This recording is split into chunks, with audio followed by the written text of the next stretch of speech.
গল্পকলিতে সবাইকে স্বাগতম।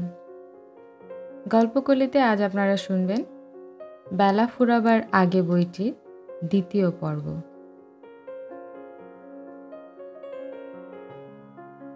আমার এত দুঃখ কেন?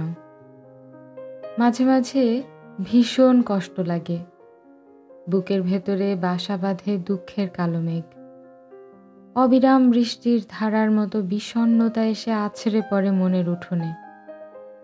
আকাশ ছোঁয়া হিমালয় যেন তার সমস্ত ঐশ্বর্য নিয়ে ভেঙে পড়তে চায় বুকের ওপর। জগৎ সংসার তখন বিষাক্ত লাগে। মাঝে মাঝে প্রচণ্ড দুঃখবোধে ভেঙে পড়ি আমরা। হয়তো হঠাৎ করে হারিয়ে বসি কোনো প্রিয় মানুষকে।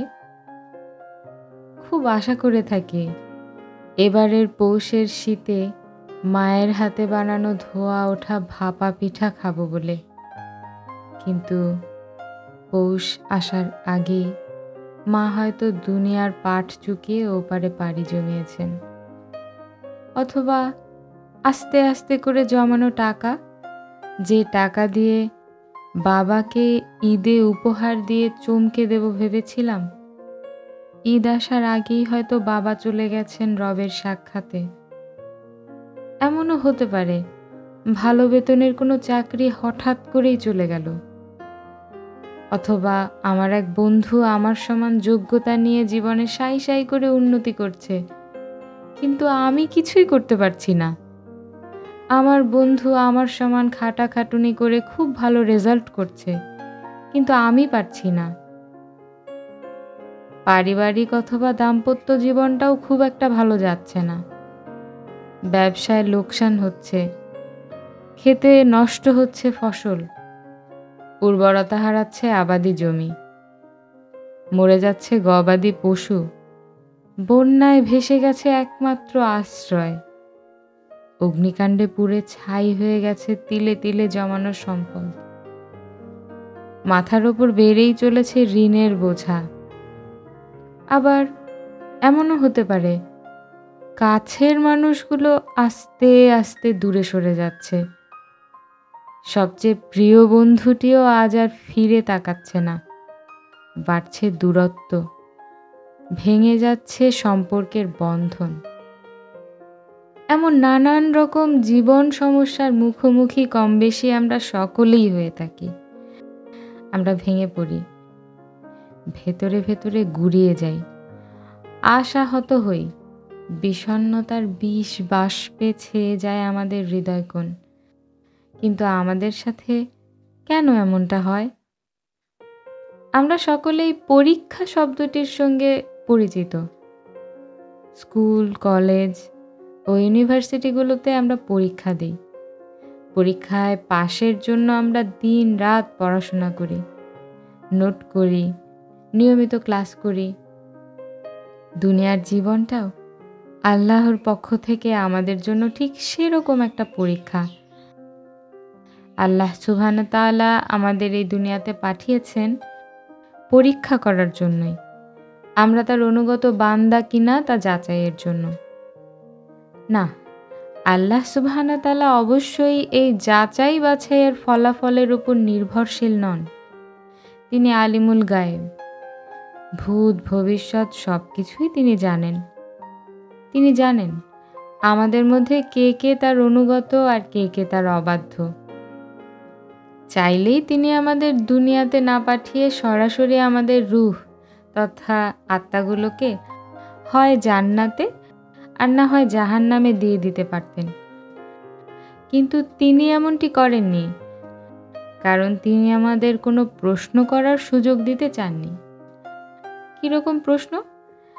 কিয়ামতের মাঠে যাতে আমরা অভিযোগ করে বলতে না পারি, আপনি আমাদের তো পরীক্ষাই করেননি, পরীক্ষা ছাড়াই আমাদের জাহান্নামে পাঠিয়েছেন, অথচ আমার পরীক্ষা নিলে আজকে আমি জাহান্নামের বদলে জান্নাতে থাকতে পারতাম।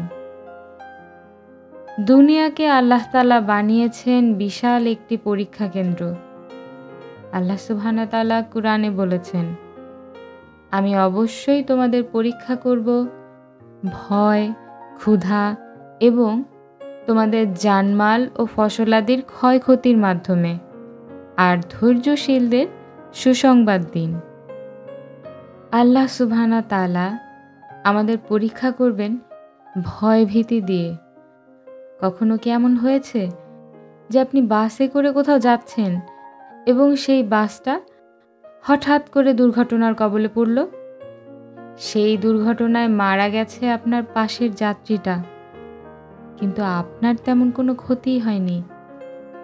হয়েছে এরকম?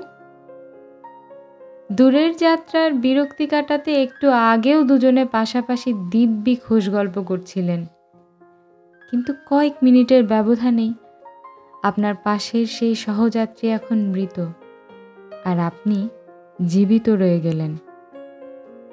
এই দুর্ঘটনায় কিন্তু আপনারও মৃত্যু হতে পারত। পাশের সহযাত্রীর মতো আপনিও কিন্তু লাশে পরিণত হতে পারতেন। আপনার নামের পাশে আহত শব্দের বদলে শোভা পেত নিহত শব্দটি, কিন্তু আল্লাহ সুবহানাহু তাআলা আপনাকে বাঁচিয়ে নিয়েছেন। চাক্ষুষ এই ভয়ানক দৃশ্য অবলোকন করিয়ে আল্লাহ আপনাকে পরীক্ষা করেন। তিনি দেখতে চান যে আপনি এই দৃশ্য থেকে শিক্ষা নেন কিনা, তার শুকর আদায় করেন কিনা, তার অবাধ্যতা থেকে ফিরে আসেন কিনা। তিনি দেখতে চান এই মৃত্যুর দৃশ্যটা আপনার হৃদয়ে কতটা প্রভাব ফেলে, আপনার বোধোদয় ঘটে কিনা।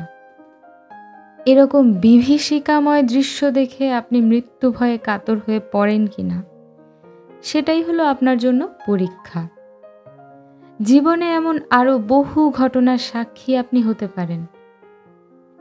লন্ডনে যাওয়ার জন্য আপনি বুধবার সকালের বিমানের টিকিট চেয়েছেন, কিন্তু পেয়েছেন বুধবার বিকেলের। সকালে না পাওয়া টিকিটের জন্য আপনার প্রচণ্ড মন খারাপ।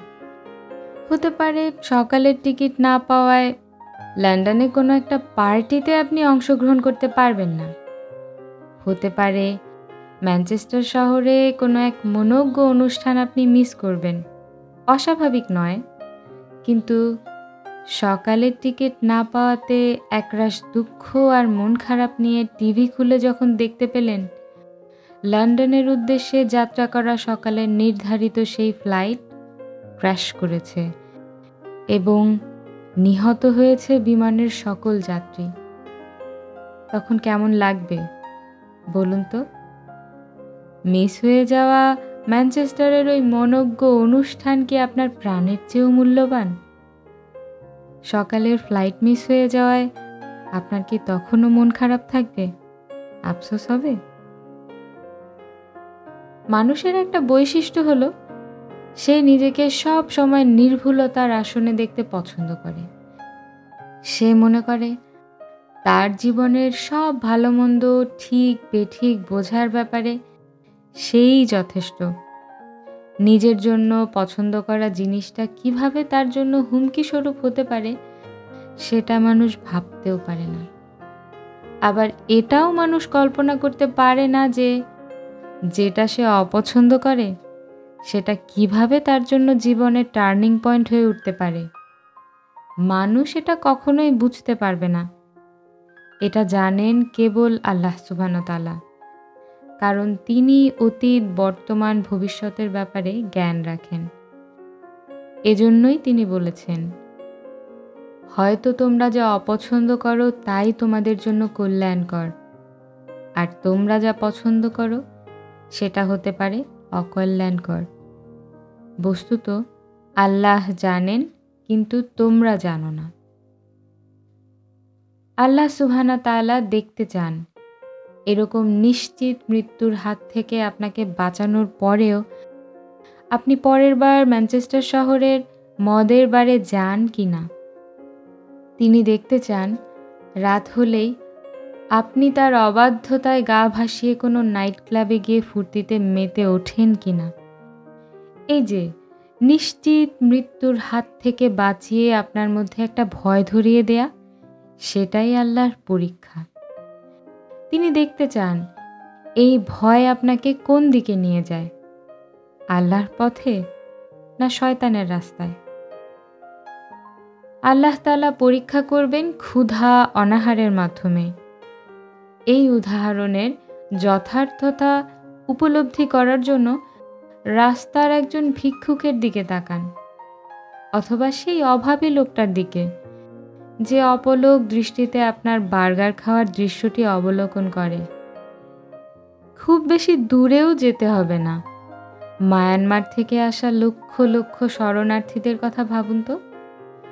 কতটা মানবেতর তাদের জীবন। তাদের ওপর এই যে অত্যাচার, এই যে ক্ষুধার যন্ত্রণা, হতে পারে এটা তাদের জন্য পরীক্ষা। বন্যায় ফসল নষ্ট হয়ে যাওয়াটা একজন কৃষকের জন্য পরীক্ষা হতে পারে। আগুন লেগে ফ্যাক্টরি পুড়ে যাওয়াটা একজন ব্যবসায়ীর জন্য পরীক্ষা হতে পারে।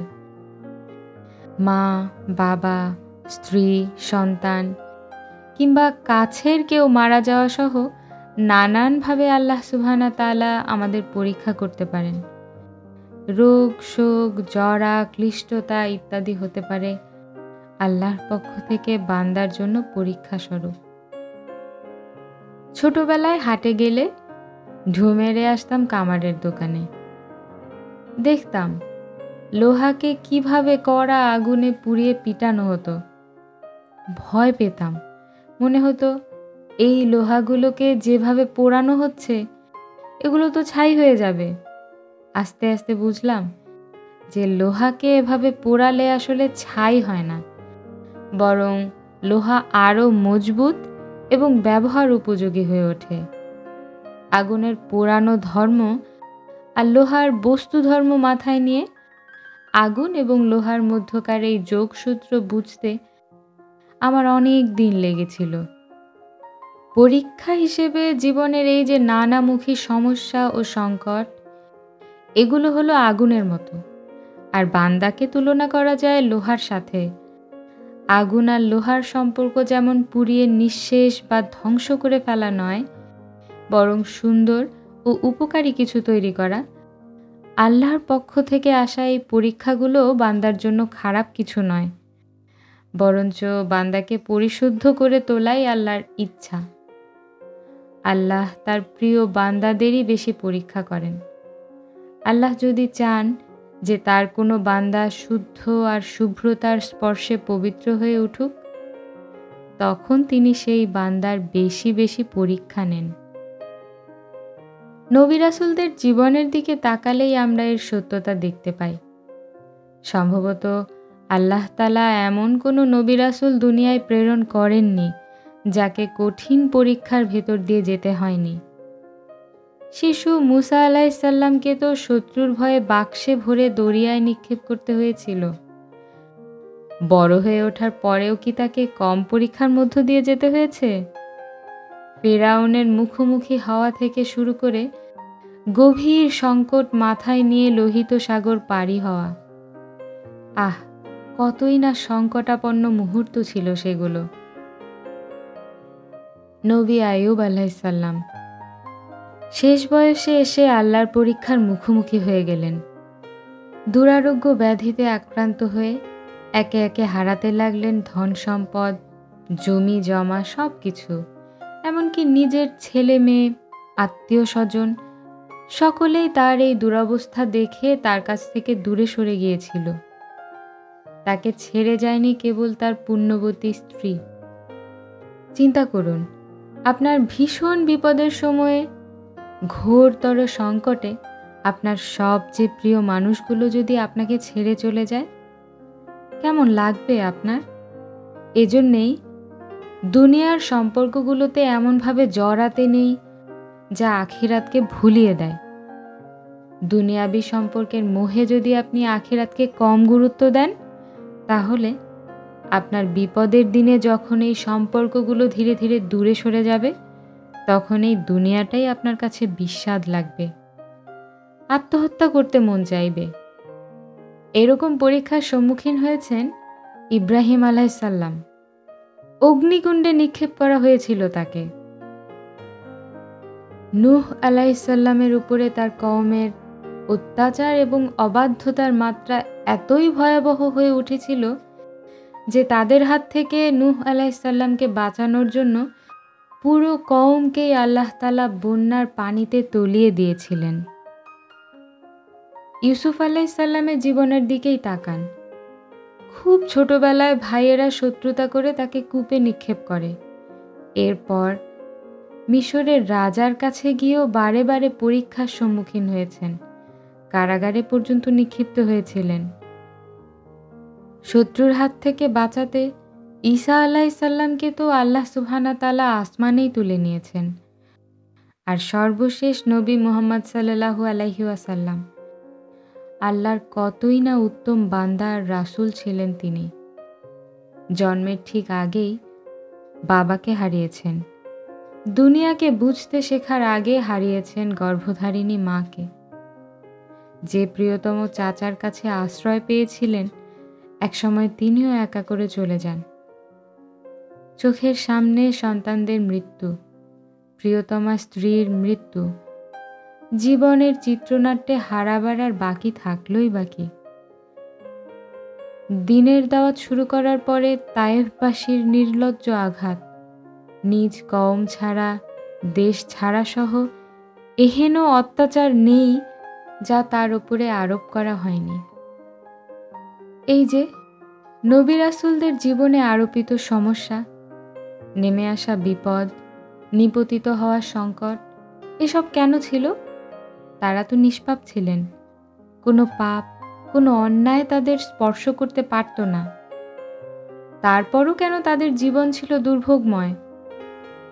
কেন তাদের মুখোমুখি হতে হয়েছে সবচেয়ে কঠিন সব পরীক্ষার? এগুলো এজন্যই যে আল্লাহ তাদেরকে পরীক্ষা করেছেন।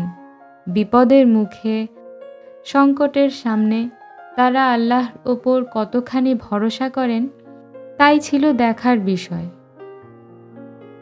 আমাদের শেখানোর জন্যই আল্লাহ সুবহানাহু ওয়া তাআলা নবী রাসূলদের জীবন থেকে এই ঘটনাগুলো আমাদের সামনে তুলে ধরেছেন। কঠিন দুর্ভোগ, দুর্যোগ আর সংকটের সময়ে তারা আল্লাহকে কিভাবে আঁকড়ে ধরেছিলেন, সেই শিক্ষা দেওয়ার জন্যই কুরআনুল কারিমে এই ঘটনাগুলোকে তিনি স্থান দিয়েছেন। আমাদের জীবনেও এরকম নানান পরীক্ষা নেমে আসতে পারে, ভিন্ন ভিন্ন অবস্থায়, ভিন্ন ভিন্ন রূপে। জীবনের এরকম মুহূর্তগুলোকে আল্লাহর পরীক্ষা হিসেবে বরণ করে নেওয়াই হলো একজন প্রকৃত মুমিনের কাজ। আমরা জেনে গেছি কেন আমাদের জীবনে দুর্যোগ নেমে আসে, কেন চারপাশ থেকে বিপদ আমাদের আষ্টে পৃষ্ঠে ধরে, কেন হুট করে আমরা প্রিয়জন, প্রিয় মুখ হারিয়ে ফেলি, কেন হতাশা গ্রাস করে ফেলে আমাদের অন্তর। এই জীবন হলো পরীক্ষা ক্ষেত্র, আর আমরা সবাই হলাম পরীক্ষার্থী। তাহলে জীবন যখন এরকম দুঃখ আর কষ্টের ভারে নুয়ে পড়বে, যখন হৃদয় আকাশে ভর করবে কালবৈশাখীর ঘন কালো মেঘ, যখন হতাশার অন্ধকারে ডুবে যাবে আমাদের তনুমন, তখন আমাদের প্রতিক্রিয়া কেমন হবে? আপনার যখন বড় কোনো রোগ হবে, চারপাশ থেকে যখন কেবল হতাশা আর নিরাশার বাণী শুনতে পাবেন, যখন শূন্যতা ভর করবে আপনার দেহ মনে, তখন আইয়ুব আলাইহিস সালামের ঘটনা মনে করবেন। মরণ ব্যাধি শরীরে নিয়েও আল্লাহর স্মরণ থেকে তিনি এক মুহূর্তের জন্য গাফিল হননি। যখন আত্মার আত্মীয়রাও তাকে ছেড়ে চলে গেল, তিনি হতাশ হননি। এমন মুহূর্তে তিনি কেবল আল্লাহর কাছেই সাহায্য চেয়েছেন, বলেছেন, হে আমার প্রতিপালক, দুঃখ ক্লেশ আমাকে স্পর্শ করেছে, আপনি তো দয়ালুদের মধ্যে শ্রেষ্ঠ দয়ালু। খেয়াল করুন, আইয়ুব আলাইহিস সালামের কথার মধ্যে কিন্তু কোনো অভিযোগ নেই, অনুযোগ নেই, নেই কোনো আত্মম্ভরিতা, কেবল আছে বিনয় আর ভরসার অনন্য সমন্বয়। তিনি বলেননি, হে আল্লাহ, আমি কষ্ট পাচ্ছি, আমার কষ্ট কমিয়ে দিন। তিনি বলতে পারতেন, মাবুদ, রোগের কারণে আমি দিনের দাওয়াত দিতে পারছি না, আমাকে আপনি আরোগ্য দিন। তিনি এরকম বলেননি। তিনি কেবল আল্লাহর সেই গুণের দ্বারা তার প্রশংসা করেছেন, যে গুণের উল্লেখ কুরআনের একেবারে প্রথম সূরাতেই আমরা দেখতে পাই। আইয়ুব আলাইহিস সালাম বলেছেন, আপনি তো দয়ালুদের মধ্যে শ্রেষ্ঠ দয়ালু।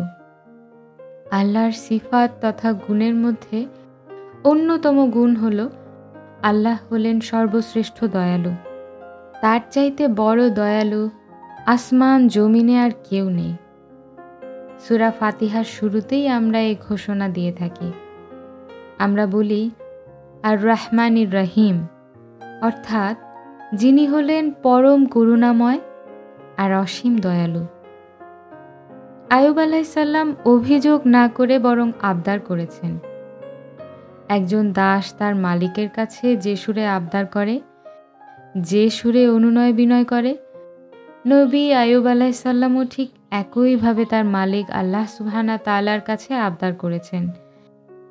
সে আবদারে ভালোবাসা ছিল, ভরসা ছিল, নির্ভরতা ছিল।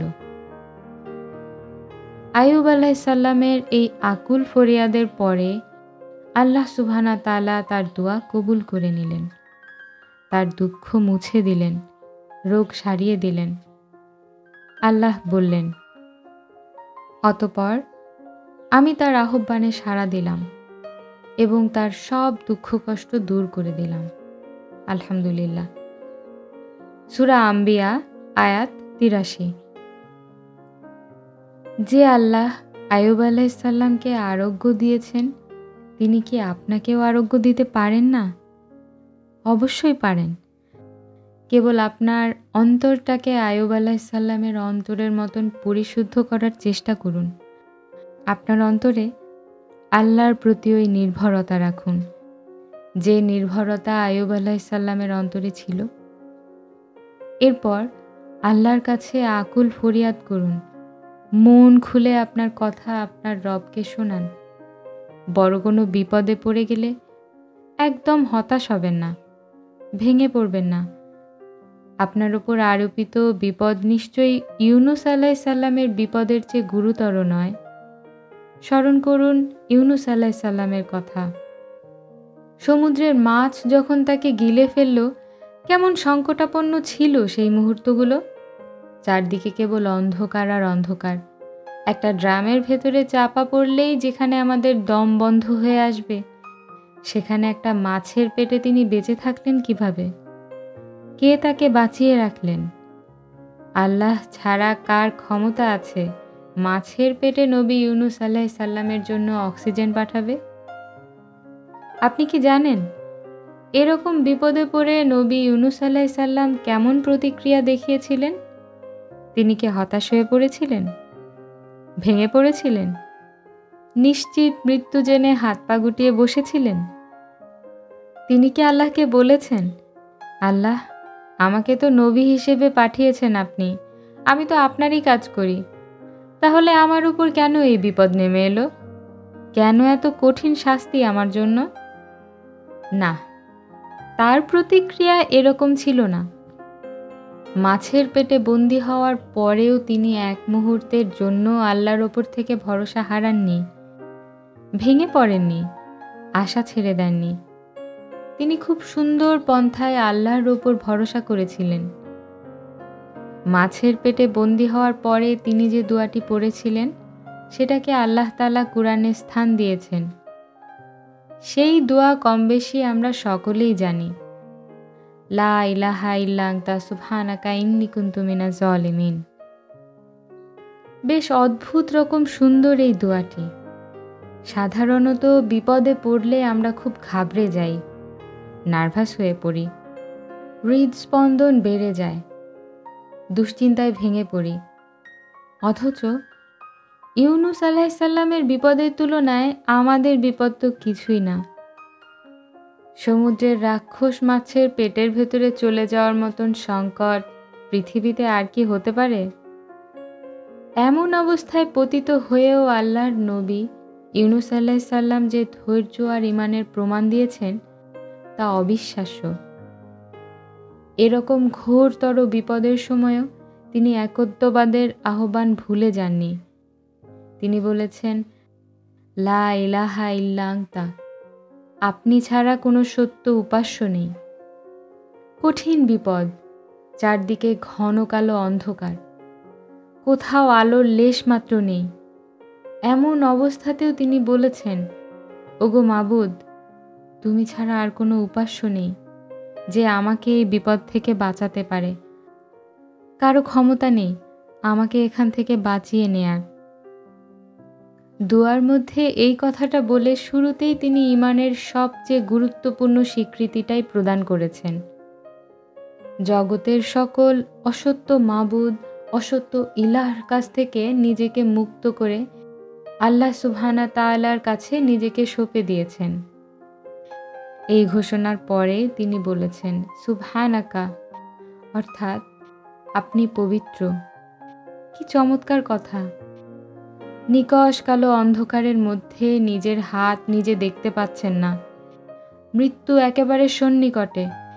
এমন অবস্থাতেও তিনি আল্লাহর গুণগান গেয়ে বলছেন, হে আমার রব, আপনি তো পবিত্র। কোনো বিপদে পড়লে আমরা তো ফরজ সালাতটুকু পর্যন্ত কাজা করে ফেলি, আল্লাহর গুণগান গাওয়া তো দূরের কথা। কিন্তু দেখুন, এমন ঘোরতর বিপদেও নবী ইউনুস আলাইহিস সালাম আল্লাহ সুবহানাহু তাআলার প্রশংসা, তার স্তুতি, তার জিকির করতে ভোলেননি। এর পরের অংশে আল্লাহর নবী ইউনুস আলাইহিস সালাম বলেছেন, ইন্নী কুনতু মিনাজ জালিমিন, অর্থাৎ নিশ্চয়ই আমি ছিলাম জালিম। বিপদে পড়লে আমরা সাধারণত হা হুতাশ করি, বিলাপ করি আর বলি, কি এমন অপরাধ করেছি যে আল্লাহ আমার সাথে এমনটা করছেন? কেন আমাকে এভাবে কষ্ট দিচ্ছেন? Why always me, why? অথচ আল্লাহর নবী ইউনুস আলাইহিস সালামের সেরকম কোনো অভিযোগ, অনুযোগ বা আপত্তি ছিল না। তিনি অভিযোগের সুরে বলেননি, ওগো আল্লাহ, কেন আপনি আমাকে এরকম কঠিন বিপদে নিপতিত করলেন? কি ছিল আমার অপরাধ? বরং তিনি বলেছেন, হে আমার প্রতিপালক, আপনি পবিত্র আর আমি জালিম। আমি অন্যায় করেছি, সব দোষ আমার। তিনি দোষ স্বীকার করলেন, নিজের অন্যায় মাথা পেতে নিলেন। তবে তার আগে আল্লাহ সুবহানাহু তাআলাকে সকল দোষ, সকল ত্রুটি আর সকল ভ্রান্তির ঊর্ধ্বে ঘোষণা করলেন। প্রতি উত্তরে আল্লাহ বললেন, অতঃপর আমি তার সেই আহ্বানে সাড়া দিলাম এবং তাকে দুশ্চিন্তা থেকে মুক্তি দিলাম। এভাবেই আমি মুমিনদের রক্ষা করি। বিপদে পড়লে আমাদের উচিত ধৈর্য ধারণ করা, আল্লাহর প্রতি অভিযোগ না এনে নিজের ভুল স্বীকার করা, এরপর সর্বোত্তম উপায়ে আল্লাহর কাছে দোয়া করা। কুরআনে নবী রাসূলদের এরকম আরও বেশ কিছু দোয়া আছে যেখানে তাদের সর্বোচ্চ ধৈর্য, তাকওয়া আর ঈমানের প্রমাণ পাওয়া যায়। বিপদের সময় তারা কখনো ভেঙে পড়তেন না, নিরাশ হতেন না। জীবনে বিপদ আপদের সম্মুখীন হলে আমাদেরও উচিত ভেঙে না পড়া, আল্লাহর ওপর তাওয়াক্কুল করা, বেশি বেশি আল্লাহকে স্মরণ করা, কেবল তার কাছেই সাহায্য চাওয়া, বিশ্বাস করা যে আল্লাহ অবশ্যই আমাদের দোয়া শোনেন এবং তিনি অবশ্যই আমাদের রক্ষা করবেন। বলো, সুখ কোথা পাই? সুখ কি? এই প্রশ্নটা মানুষের সুপ্রাচীনকালের। সুখের সংজ্ঞা নির্ণয় করতে কত শত রকমের তথ্য আর তত্ত্ব মানুষ যুগে যুগে দাঁড় করিয়েছে, তার কোনো ইয়ত্তা নেই। সুখকে সংজ্ঞায়িত করার জন্য মানুষ কখনো আশ্রয় নিয়েছে দর্শনের, কখনো বিজ্ঞানের, কখনো সে বস্তুবাদের চাকচিক্যময় বিলাসিতাকেই মনে করেছে সুখের অন্তর্নিহিত রহস্য। আবার কেউ কেউ একান্ত স্রষ্টার মাঝে নিজেকে সঁপে দেওয়ার মধ্যেই খুঁজে নিয়েছে নিজের সুখ। তবু প্রশ্ন থেকে যায়, সুখ আসলে কি? আধুনিক বিজ্ঞান যখন তরতর করে এগিয়ে যাচ্ছে, রহস্যাবৃত জিনিসগুলো যখন মানুষ জেনে নিচ্ছে একের পর এক, যখন শহরগুলো ভরে উঠছে ইট পাথরের ইমারতে, যখন বন জঙ্গল উধাও হয়ে কলকারখানায় ছেয়ে যাচ্ছে বিরান ভূমি, তখন একদল লোক এসে আমাদের জানালো, সুখ আসলে ভোগে এই দুনিয়াকে উপভোগ করার মধ্যেই আছে সুখ। যার বাড়ি আছে, গাড়ি আছে, যশ খ্যাতি আছে, আছে আমোদ ফুর্তির জন্য বর্ণাঢ্য সকল আয়োজনের সামর্থ্য, জগতে সেই হলো সুখী। তারা হ্যামিলনের বংশীবাদকের মতো আমাদের এমন পার্থিব সুখের দিকে আহ্বান করতে লাগলো। তাদের বাঁশির মধুর সুরে দুলে উঠল আমাদের মন। তারা আমাদের বোঝাতে সক্ষম হলো যে এই জীবনটাই শেষ, মৃত্যুই সব কিছুর সমাপ্তি। এরপর আর কিচ্ছু নেই, কিচ্ছু না, কেবল অন্ধকার আর অন্ধকার। সুতরাং এই জীবনকে যে যত বেশি উপভোগ করতে পারবে, সে তত বেশি সুখী মানুষ। আমরা শুনলাম, এরপর সুখী মানুষ হবার জন্য নেমে পড়লাম একটা দুরন্ত প্রতিযোগিতায়। এই প্রতিযোগিতা বড় হবার প্রতিযোগিতা। কাকে ছাড়িয়ে কে বড় হব, কাকে ছাপিয়ে কে এগিয়ে যাব, আমাদের জীবনের উদ্দেশ্য নির্ধারিত হলো। কারি কারি টাকায় আমাদের ব্যাংক ভর্তি থাকতে হবে, আমার নিজস্ব গাড়ি থাকতে হবে, বাড়ি থাকতে হবে, আমাকে জৈবিক সুখ দেওয়ার জন্য একদল সুন্দরী রমণী থাকতে হবে, যশ খ্যাতি তো অবশ্যই থাকা চাই। মিডিয়াতে আমি হব টক অব দ্য টাউন, পত্রিকার টক অব দ্য ডে, আমাকে নিয়ে ফিচার হবে, প্রদর্শনী হবে, আমাকে এক নজর দেখার জন্য, আমার একটা অটোগ্রাফের জন্য মানুষ দীর্ঘ সারিতে দাঁড়িয়ে থাকবে। তবেই না আমি সুখী মানুষ? কর্পোরেট দুনিয়ায় খ্যাতিই সব কিছু। যার খ্যাতি নেই সে সুখী নয়। সুখী হতে হলে তাকে খ্যাতি অর্জন করতে হবে। কিছুদিন আগে একটা গুঞ্জন চাউর হয়েছিল জোরে সোরেই। হলিউডের এক অভিনেত্রী তার যৌন হয়রানির বিরুদ্ধে সোচ্চার হয়। অভিনয় জগতে খ্যাতির জন্য তাকে পর্দার পেছনের এবং সামনের পুরুষদের বিছানায় সঙ্গ দিতে হয়েছে, হতে হয়েছে অনেকগুলো পুরুষের উপভোগের বস্তু। খ্যাতির তাড়না আর মোহে অন্ধ এই অভিনেত্রী হ্যামিলনের সেই বংশীবাদকের সুরে নিজেকে একাত্ম করে রেখেছিল। ভেবেছিল এতেই বুঝি সুখ, এতেই বুঝি জীবনের সকল প্রাপ্তি। সেই প্রাপ্তি আর সুখ লাভের আশায় বিলিয়েছে নিজের সর্বস্ব, হয়েছে পুরুষদের বিছানার সামগ্রী। যখন তার হুঁশ ফিরল, যখন বুঝতে পারল যে এটা আসলে সুখ নয়, মরীচিকা, তখন সে সোচ্চার হলো, প্রতিবাদ জানালো। টুইটারে লিখল, if you have been sexually harassed or assaulted, write me too as a reply to this tweet. দেখা গেল এই টুইটের প্রতি উত্তরে হাজার হাজার টুইট আসতে লাগলো। স্বপ্নীল বলিউড আর হলিউডের হাজার হাজার অভিনেত্রী সেই টুইটের সাথে একাত্মতা ঘোষণা করে মি টু লিখে প্রতিবাদ জানালো। অর্থাৎ তারাও তাদের সেই সুখের দুনিয়ায় কোনো না কোনোভাবে যৌন নির্যাতনের শিকার। যেই খ্যাতি আর সুখের জন্য মেয়েগুলো নিজেদের ডুবিয়ে রেখেছিল পার্থিবতা লাভের মধ্যে, সেই সুখ অর্জন করতে গিয়ে নিজেকে বিকিয়ে বসা সেই অভিনেত্রীরা বুঝেছিল চোখ ধাঁধানো এই কর্পোরেট দুনিয়া আসলে আস্ত একখণ্ড নরক। মিডিয়া আমাদের সামনে যাদেরকে সুখী হিসেবে উপস্থাপন করে, মাঝে মাঝে আমরা তাদের কিছু করুণ পরিণতির গল্প শুনি। লিঙ্কিন পার্কের সেই বিখ্যাত গায়কের কথা মনে আছে? অসম্ভব খ্যাতিতে রাঙানো ছিল তার ক্যারিয়ার। কি পায়নি লোকটি জীবনে? টাকা, গ্ল্যামার, চাকচিক্যময় জীবন, সব কিছু। তবু কেন কেন তাকে আত্মহত্যা করতে হলো? এই তো সেদিন শুনলাম পশ্চিমবঙ্গের বিখ্যাত কমেডি শো মিরাক্কেলের সঞ্চালক মীর আত্মহত্যা করতে চেয়েছেন। একবার কিংবা দুবার নয়, এই পর্যন্ত চারবার তিনি আত্মহননের পথে পা বাড়িয়েছিলেন। কি অদ্ভুত, তাই না?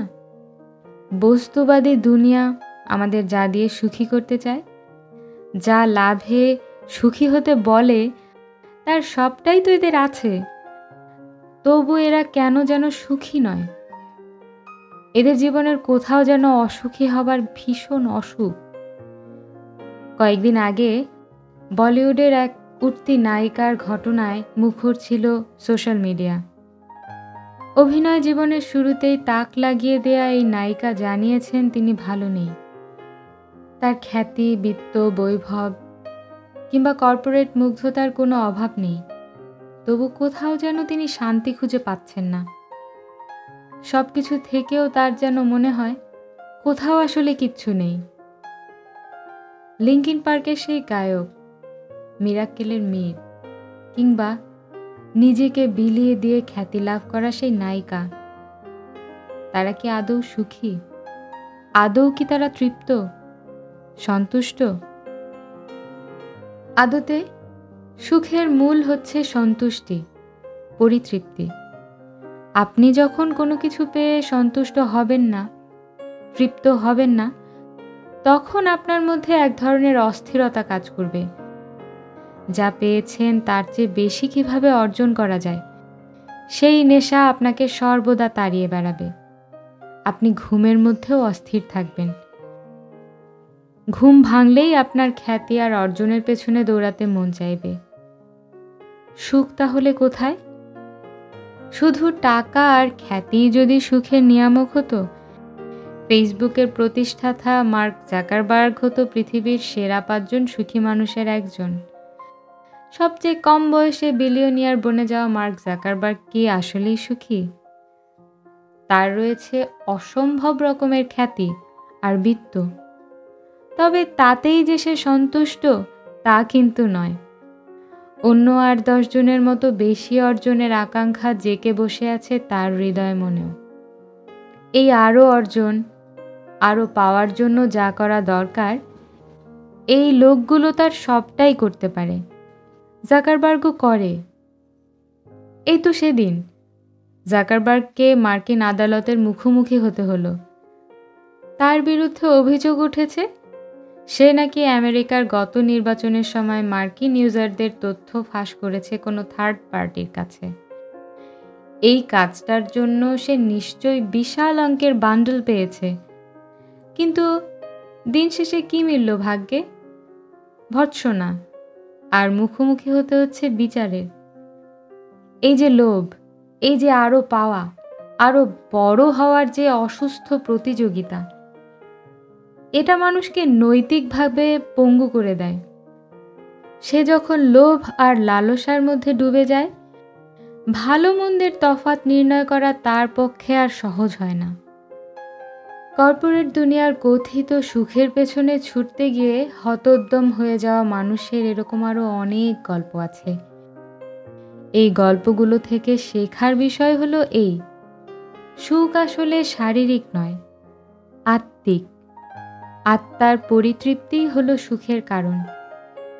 আমাদের আত্মা যদি প্রশান্ত না হয়, আমাদের আত্মার যে খোরাক তা যদি আমরা লাভ করতে না পারি, তাহলে আমাদের সুখী হওয়াটা একটা নিছক অভিনয় মাত্র, সুখ নয়। সুখের ব্যাপারে কুরআনের আলাদা ভাষ্য রয়েছে। কুরআন সুখকে অর্থ, বিত্ত কিংবা দুনিয়ার চাকচিক্য দ্বারা সংজ্ঞায়িত করেনি, বরং কুরআন সুখ বলতে বুঝিয়েছে আল্লাহর নিকট নিজেকে একান্ত সঁপে দেয়াকে। সুখ মানে হলো অন্তরের প্রশান্তি, অন্তরের স্থিরতা। অন্তর যখন প্রশান্ত প্রফুল্ল থাকে, তখন একজন মানুষ সুখী হয়। যদি অন্তর বিষাদগ্রস্ত থাকে, অন্তরে যদি ভর করে দুঃখের কালো মেঘ, তাহলে একজন মানুষের জীবনটা দুঃখ, কষ্ট আর হতাশায় পর্যবসিত হয়। আরবিতে সাকিনা মানে হলো অন্তরের প্রশান্তি। কুরআনের যত জায়গায় এই সাকিনা শব্দ ব্যবহৃত হয়েছে, সবখানে আমরা ভয়াবহ বিপদ, দুর্যোগ কিংবা দুর্ভোগের ঘনঘটা দেখতে পাই। তবে সাথে সাথে দেখতে পাই আল্লাহর ওপর ভরসা, তার কাছে নিবেদিত সমর্পিত কিছু আনুগত্যের নিদর্শন। কুরআন বুঝিয়েছে এটাই সুখ। কুরআনের ভাষায় এটাই অন্তরের প্রশান্তি। নবীজি সাল্লাল্লাহু আলাইহি ওয়াসাল্লামের মক্কা থেকে মদিনায় হিজরতের কাহিনীটার কথাই চিন্তা করা যাক। কি এক ভয়াবহ বিপর্যয়ের দিন ছিল সেটা। কুরাইশদের অকথ্য নির্মম অবর্ণনীয় নির্যাতন থেকে বাঁচতে মক্কা ছেড়ে তিনি যখন মদিনায় যাচ্ছিলেন, তখন তার সাথী ছিল কেবল আবু বকর রাদিয়াল্লাহু আনহু। পেছনে তাড়া করছে একদল কুরাইশ বাহিনী। হাঁটতে হাঁটতে নবীজি সাল্লাল্লাহু আলাইহি ওয়াসাল্লাম এবং আবু বকর রাদিয়াল্লাহু আনহু একটা গুহার মধ্যে আশ্রয় নিলেন। ওদিকে কুরাইশ বাহিনীও একেবারে কাছাকাছি চলে এসেছে। তারা এতটাই নিকটবর্তী হয়ে গিয়েছিল যে কোনো কুরাইশ সৈন্য যদি নিজের পায়ের দিকে তাকাতো, তাহলেই নবীজি সাল্লাল্লাহু আলাইহি ওয়াসাল্লাম এবং আবু বকর রাদিয়াল্লাহু আনহু ধরা পড়ে যেতেন। অবস্থা এমন বেগতিক দেখে ঘাবড়ে গেলেন নবীজির সাথী আবু বকর রাদিয়াল্লাহু আনহু। তাকে চিন্তিত দেখে নবীজি সাল্লাল্লাহু আলাইহি ওয়াসাল্লাম বললেন, চিন্তা করো না, আল্লাহ আমাদের সাথেই আছেন। শত্রু একেবারে আমাদের নাকের ডগায়, একটু এদিক সেদিক হলে ধরা পড়ে যাওয়ার আশঙ্কা শতভাগ, আর ধরা পড়লেই নিশ্চিত মৃত্যু। এমন অবস্থায় দাঁড়িয়ে আবু বকর রাদিয়াল্লাহু আনহু যেখানে অস্থির অশান্ত, সেখানে নবীজি সাল্লাল্লাহু আলাইহি ওয়াসাল্লাম পরম নির্ভরতায় বললেন, চিন্তা করো না, আল্লাহ আমাদের সাথেই আছেন।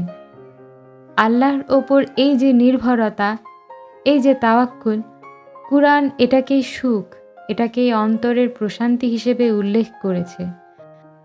আল্লাহ সুবহানাহু ওয়া তাআলা এই ঘটনাকে কেন্দ্র করে কুরআনে বলেছেন, যখন তারা উভয়ে পাহাড়ের একটি গুহায় অবস্থান করছিল, সে তার সঙ্গীকে বলল, তুমি চিন্তা করো না, আল্লাহ আমাদের সাথেই আছেন। অতঃপর আল্লাহ তার অন্তরে প্রশান্তি দান করলেন। নবীজি সাল্লাল্লাহু আলাইহি ওয়াসাল্লাম আল্লাহর উপর ভরসা করেছেন, আর আল্লাহ তার হৃদয়ে ঢেলে দিয়েছেন প্রশান্তির ফল্গুধারা। সেই প্রশান্তির সামনে দুনিয়ার যে কোনো বিপদ নস্যি, তুচ্ছ। জীবনের এই যে দুঃসময়, দুর্যোগ আর দুর্ভোগের মুহূর্ত, এই মুহূর্তগুলোতে আল্লাহর কাছে নিজেকে সঁপে দেওয়ার মাঝেই রয়েছে পরিপূর্ণ তৃপ্তি, সুখ, প্রশান্তি। আজকাল মানুষ আল্লাহর সন্তুষ্টি ছেড়ে এমন সব বিষয়ে সুখের সন্ধানে ব্যস্ত, যেখানে আদতে মরীচিকা ছাড়া আর কিছুই নেই। সুখ কিসে? এই প্রশ্নটা মানব ইতিহাসের আদিমতম প্রশ্নগুলোর একটা।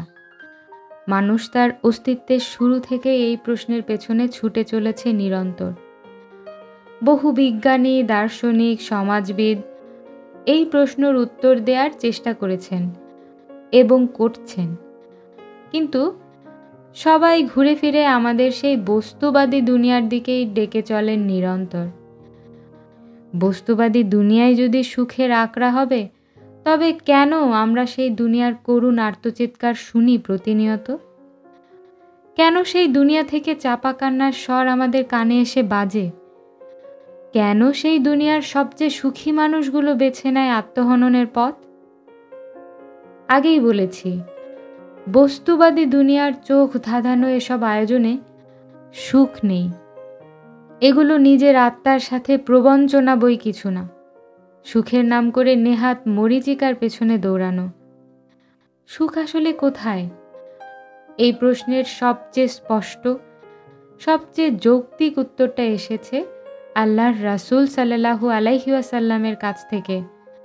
তিনি বলেছেন, মানুষের শরীরে এমন একটি মাংসপিণ্ড আছে যেটা সুস্থ থাকলে মানুষের সারা শরীর সুস্থ থাকে, আবার যেটা অসুস্থ হলে মানুষের সারা শরীর অসুস্থ হয়ে পড়ে। কোন সেই মাংসপিণ্ড? সেটা হলো অন্তর। অন্তর যদি সুস্থ থাকে, সতেজ থাকে, তাতে যদি ভর না করে কোনো আত্মপ্রবঞ্চনা, তাহলে সেই মানুষটা সুখী। আবার যার হৃদয় আত্মপ্রবঞ্চনায় লিপ্ত, সে যতই সুখী হওয়ার ভান করুক, সেটা দিন শেষে স্রেফ অভিনয়। বিখ্যাত ইয়েস ম্যাগাজিন একবার সুখী হওয়ার কিছু বিজ্ঞান ভিত্তিক উপায় নিয়ে ফিচার করেছিল। সুখী হওয়ার জন্য তারা যে কয়েকটা উল্লেখযোগ্য কারণ চিহ্নিত করেছিল, তার মধ্যে একটা হলো তুলনা এড়িয়ে চলা। অর্থাৎ একজন দিন দিন ধনী থেকে ধনী হচ্ছে বলেই যে আমাকেও ধনী হতে হবে, এরকম মানসিকতা এড়িয়ে চলা, বরঞ্চ নিজেকে নিয়ে, নিজের অবস্থান নিয়ে সন্তুষ্ট থাকা। কুরআনের দিকে তাকালে আমরা দেখতে পাবো যে আমাদের রব ঠিক সেই পথই বাতলে দিয়েছেন যা আজকের দার্শনিকেরা সুখী হওয়ার জন্য নিয়ামক বানাচ্ছেন। আল্লাহ সুবহানাহু ওয়া তাআলা বলেছেন, কখনোই সে সমস্ত বস্তুর দিকে তাকাবে না যা আমি তাদের উপভোগের জন্য দিয়েছি, দুনিয়া পূজারীদের। এসব দিয়ে আমি তাদের পরীক্ষা করি। বস্তুত তোমার প্রতিপালকের দেয়া রিজিকই হলো সবচেয়ে উত্তম এবং সবচেয়ে বেশি স্থায়ী। আজকের দুনিয়ায় অসুখী হওয়ার সবচেয়ে বড় কারণ সম্ভবত এই দুনিয়া পূজাই। মানুষ সম্পদের মোহে বিভোর। তার প্রতিবেশী দিনের পর দিন সম্পদের পাহাড় বানাচ্ছে বলে তাকেও যেভাবে হোক সম্পত্তিশালী হতে হবে। কখনোই সে সমস্ত বস্তুর দিকে তাকাবেন না যা আমি তাদের, দুনিয়া পূজারীদের উপভোগের জন্য দিয়েছি। এসব দিয়ে আমি তাদের পরীক্ষা করি। বস্তুত আপনার প্রতিপালকের দেয়া রিজিকই হলো সবচেয়ে উত্তম এবং সবচেয়ে বেশি স্থায়ী। আজকের দুনিয়ায় অসুখী হওয়ার সবচেয়ে বড় কারণ সম্ভবত এই দুনিয়া পূজা। মানুষ সম্পদের মোহে বিভোর। তার প্রতিবেশী দিনের পর দিন সম্পদের পাহাড় বানাচ্ছে বলে তাকেও যেভাবেই হোক সম্পদশালী হতে হবে। তার কলিগের টয়োটা ব্র্যান্ডের গাড়ি আছে বলে তারও একটা টয়োটা ব্র্যান্ডের গাড়ি থাকতে হবে। তার বন্ধু আইফোন 11 চালায় বলে তাকেও আইফোন 11 ব্যবহার করতে হবে। এই যে অসুস্থ প্রতিযোগিতা, এই প্রতিযোগিতা মানুষকে আল্লাহর রাস্তা থেকে বিচ্যুত করে দেয়। আমরা ছিটকে পড়ি সত্যিকার সুখের রাস্তা থেকে, যে রাস্তায় আমাদের দেহ মন প্রশান্তি লাভ করে। এজন্যই আল্লাহ তাআলা আমাদের তুলনা এড়িয়ে চলতে বলেছেন। যারা দুনিয়া পূজায় মত্ত হয়ে আছে তাদের দিকে ফিরে তাকাতে নিষেধ করেছেন এবং এও বলেছেন কেবল তা নিয়েই সন্তুষ্ট থাকতে যা আল্লাহ সুবহানাহু ওয়া তাআলার রিজিক হিসেবে আমাদের দান করেছেন। সুখী হবার জন্য ইয়েস ম্যাগাজিনের পরের উপায় হলো smile even when you don't feel like it. অর্থাৎ হাসুন, এমনকি যখন দুঃখ ভর করে আছে মনে তখনও। যারা হাসতে পারে তাদের প্রচণ্ড আশাবাদী মানুষ হিসেবে দেখা হয়। তাদের মনের মধ্যে সবসময় একটা আশার আলো জ্বলজ্বল করে। রাসূল সাল্লাল্লাহু আলাইহি ওয়াসাল্লাম বলেছেন, কোনো ভালো কাজকেই ছোট মনে করো না, এমনকি যদি সেটা তোমার ভাইয়ের সাথে হাসি মুখে কথা বলাও হয়। জারির ইবনু আবদুল্লাহ আল বাজালি রাদিয়াল্লাহু আনহু বলেছেন, যেদিন থেকে আমি ইসলামে দাখিল হই সেদিন থেকে এমন কোনো দিন নবীজি সাল্লাল্লাহু আলাইহি ওয়াসাল্লামের সাথে আমার সাক্ষাৎ হয়নি যখন তার মুখে হাসি ছিল না। হৃদয় কোণে যদি আশা না থাকে, যদি মানুষের পরম একটা ভরসার স্থল, নির্ভরতার কেন্দ্র না থাকে, তাহলে সে মানুষ প্রচণ্ড হতাশায় ডুবে যাবে। আমরা যদি জীবনের প্রতিকূলতার কথা চিন্তা করি, তাহলে নবীজির জীবনই আমাদের সামনে সবচাইতে বড় উদাহরণ। মানব জীবনে এমন কোনো বিপদ নেই, এমন কোনো দুর্যোগ নেই যা নবীজি সাল্লাল্লাহু আলাইহি ওয়াসাল্লামের জীবনে নেমে আসেনি। তদুপরি তিনি সর্বদা আশাবাদী মানুষ ছিলেন। তিনি কখনোই হতাশ হননি। তার জীবন ছিল হাসি খুশি, কর্মচঞ্চল। ইয়েস ম্যাগাজিনের সেই ফিচারে সুখী হবার উপায় হিসেবে আরও বলা ছিল কৃতজ্ঞ হওয়া, দান করা। এমনকি টাকার পেছনে হন্যে হয়ে না ছোটাকেও তারা সুখী হওয়ার নিয়ামক হিসেবে উল্লেখ করেছিল। তারা বলেছিল, put money low on your list of properties. ইসলামে কৃতজ্ঞ হওয়ার ব্যাপক গুরুত্ব রয়েছে। একজন মুমিনের পুরো জীবনটাই কৃতজ্ঞতার বাঁধনে বাঁধা। সে হাঁচি দিলে বলে, আলহামদুলিল্লাহ, অর্থাৎ সমস্ত প্রশংসা আল্লাহ সুবহানাহু ওয়া তাআলার। আবার যখন সে জীবনে কোনো কিছু অর্জন করে তখনও বলে আলহামদুলিল্লাহ। যে কোনো মুহূর্তে, যে কোনো পরিস্থিতিতে, হোক সুখের কিংবা দুঃখের, একজন মুমিন সর্বদা আল্লাহর প্রতি কৃতজ্ঞ থাকে। এজন্যই নবীজি সাল্লাল্লাহু আলাইহি ওয়াসাল্লাম বলেছিলেন, মুমিনের ব্যাপারটাই আশ্চর্যের, তার সকল বিষয়ই কল্যাণকর। সে যখন সুখে থাকে তখন সে তার রবের প্রতি কৃতজ্ঞ হয় এবং এটা তার জন্য উত্তম। আবার সে যখন কঠিন দুঃখ কষ্টের ভেতর দিয়ে যায় তখন সে সাবর করে এবং রবের প্রতি কৃতজ্ঞতা জানায়, এটাও তার জন্য উত্তম। মুমিনের জীবনের প্রতিটি ক্ষেত্র তার রবের কৃতজ্ঞতায় ভরা। আখিরাতের অনন্ত জীবনের সুখের জন্য দুনিয়ার জীবনে মহান আল্লাহ তাআলার আনুগত্য, তার সন্তুষ্টি এবং সন্তোষের পথে হাঁটতে পারাটাই সত্যিকারের সুখ। হ্যামিলনের বংশীবাদকেরা আমাদের যে অদ্ভুত সুরে সুখের পথে ডাকে, সেই পথে আছে কেবল ধোঁকা আর প্রতারণা। কর্পোরেট দুনিয়ার রঙিন চশমা পরে চোখের সামনে দিয়ে তরতর করে আকাশ ছুঁতে থাকা ইট পাথরের কোঠরে সুখ নেই। সুখ নেই বস্তুবাদী মহলের সংজ্ঞায়িত বড় হওয়া আর নাম কুড়ানোর মাঝে। এসব নিছকই চোরাবালি। খাদের কিনারায় পা ফসকালে যেমন তলিয়ে যেতে হয় অতল গহ্বরে, এই দুনিয়া ঠিক তেমনই। পা ফসকালেই বিপদ। কোরআনের ভাষায় এই দুনিয়ার জীবন নিছক খেল তামাশা ছাড়া আর কিছুই নয়।